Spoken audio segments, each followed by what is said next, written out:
د اسلامي امارت ټول امنیتي او ملکی کارکوونکي باید خپلو کارونو ته ښه او جدي متوجه وي، د یو بل په کارونو کې له مداخلې څخه ځانونه وساتي، ځکه داسې کول د ګډوډۍ، بې اعتمادۍ او خفګان سبب ګرځي. همداراز د خلکو خدمت کول عبادت دی.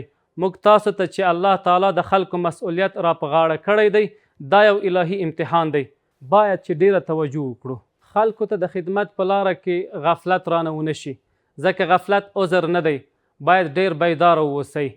د خلکو لپاره کارونه اسان کړئ، سختۍ مه کوئ، سهولت کوئ.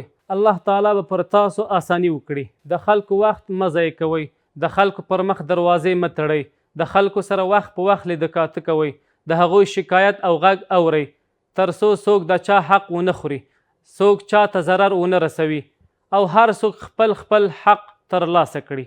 نظام د خلکو د پلار او متکفل حیثیت لري.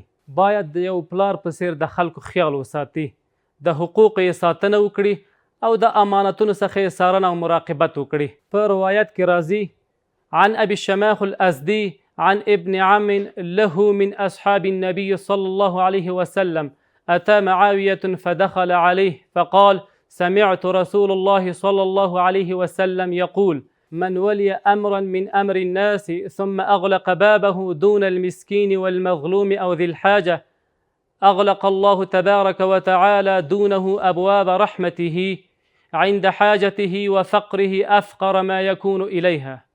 رواه أحمد.